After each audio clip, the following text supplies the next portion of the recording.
మీలాంటి వాళ్ళ భర్త పట్టనికే. ప్రజాక్షేత్రంలోకి వచ్చింది మీరు చేస్తున్న దుర్మార్గాలు, మీరు ప్రజల పట్ల వ్యవహరిస్తున్న తీరు, ప్రజల మీద చేస్తున్న అన్ని దౌర్జన్యాలు, ప్రజలకు చేస్తున్న అన్యాయం, మహిళలు మైనర్ బాలికలతో సహా ఇలాంటి వాళ్ళను మీ నుండి రక్షించనికే ఇవాళ మళ్ళీ మేము పోలీస్ అవతారం ఎత్తాల్సిన పరిస్థితి వచ్చింది. లేకపోతే రిటైర్ అయిన తర్వాత ఎవరు కూడా మళ్ళీ పోలీసు ఉద్యోగం జోలికి పోవాలని అనుకోరు. రేవంత్ రెడ్డి గారు ప్రశాంతంగా బతకాలనుకుంటారు. అయిపోయింది ఓ 25 సంవత్సరాలు చేసిన విధాలనుకుంటారు. మీరు మళ్ళీ అదే మాట అంటారు. ఆయన మళ్ళీ ఇన్వెస్టిగేషన్ చేయాలని చూస్తున్నాడు. నేను ఇన్వెస్టిగేషన్ చేయాలని నేను ఎప్పుడు అనుకోలేదు. కానీ మీరు ఇన్వెస్టిగేషన్ చేయనందువల్లనే, మీరు ప్రజలకు న్యాయం చేయకపోవడం వల్లనే, మీరు హోంమంత్రిగా ఉండి పోలీస్ స్టేషన్కి వచ్చిన మైనర్ బాలికలు వాళ్ళ తల్లిదండ్రులకు మీరు న్యాయం చేయలేకపోవడం వల్లనే ఈరోజు మేము ప్రజల తరపున మళ్ళొకసారి పోలీసులకు వాళ్ళ బాధ్యత గుర్తు చేసే పని మాత్రమే చేస్తున్నాం. అంతే తప్ప మీలాగా అబద్ధాలు చెప్పే పని మేము చేయము. ఇక రెండవది, రేవంత్ రెడ్డి గారు ఇంకో మాట అన్నారు.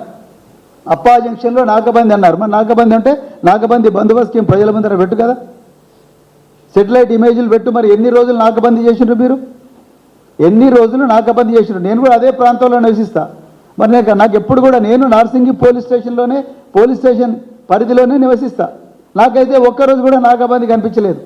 మరి 16వ తారీఖు నాడు సాయంత్రం మాత్రం మీకు నాకబంది చేసే పరిస్థితి వచ్చింది. మరి బండి భగీరథ్ వచ్చి డైరెక్ట్ మీ వలలోనే పడిపోయాడు.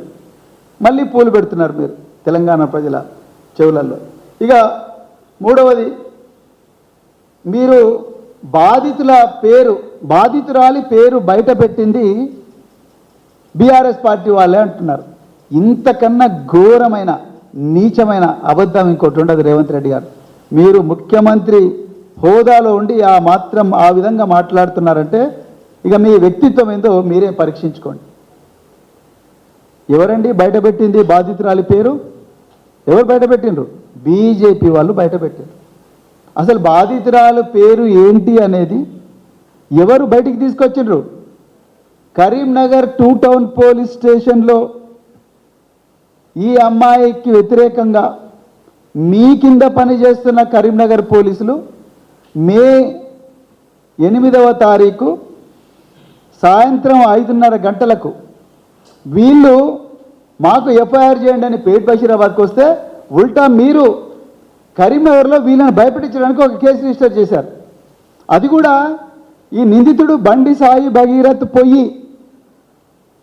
అక్కడికి పోకుండా ఎవరినో పంపిస్తే కేసు రిజిస్టర్ చేశారు. అందులో ఈ అమ్మాయి పేరు, ఈ అమ్మాయి తల్లి పేరు, ఈ అమ్మాయి తండ్రి పేరు రాసి బీజేపీ వాళ్ళు దీన్ని బయటపెట్టినరు. ఒక్క రోజైనా బీఆర్ఎస్ పార్టీ ఆ అమ్మాయి పేరు తీసిందా? మీ పోలీసు వాళ్ళందరినీ పెట్టండి, మీ సైబర్ సెక్యూరిటీ బ్యూరో వాళ్ళని పెట్టండి. ఈరోజు సోషల్ మీడియా హ్యాండిల్స్లో అన్నీ చూస్తున్నారు కదా మీరు సైబర్ సెక్యూరిటీ బ్యూరో వాళ్ళని పెట్టి చూడండి. బీఆర్ఎస్ వాళ్ళు కానీ, బీఆర్ఎస్ సోషల్ మీడియా హ్యాండిల్స్ కానీ, లేకపోతే బీఆర్ఎస్ తెలంగాణ భవన్లో ఎప్పుడన్నా కూడా మేము పెట్టిన ప్రెస్ కాన్ఫరెన్స్లో కానీ, మేము ఇక్కడ వీలుగానప్పుడు చేసిన వీడియోలు కానీ ఎక్కడైనా ఒక్క చోటైనా అమ్మాయి పేరు బయట పెట్టినామా? పెట్టలేదు. మీ సహకారంతో బీజేపీ నాయకులు, బండి సంజయ్ అనుచరులు, బీజేపీ ఐటీ సెల్ వాళ్ళు పొద్దున లేచినప్పటి నుంచి రాత్రి వరకు ఇప్పటికి కూడా ఆ అమ్మాయి పేరు బయట పెట్టడం, ఆ అమ్మాయి మీద వీడియోలన్నీ కూడా సోషల్ మీడియాలో సర్క్యులేట్ చేయడం మీరు పెట్టారు.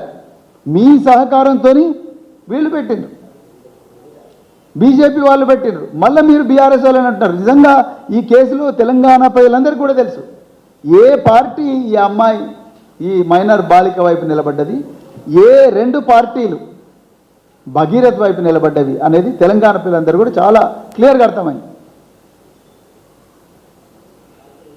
ఇలా మీ ఎంపీ, మీ అనుచరుడైన మీ కాంగ్రెస్ ఎంపీ మల్లు రవి ఏమంటున్నాడు? బండి సంజయ్ మీద లేని సానుభూతి కుమ్మరిచ్చి మాట్లాడుతున్నాడు ఆయన. మీ కాంగ్రెస్ పార్టీ సంస్కృతి అది. మీ గాంధీ భవన్లో కూర్చొని ఒక మైనర్ బాలికను మల్టిపుల్ టైమ్స్ అత్యాచారం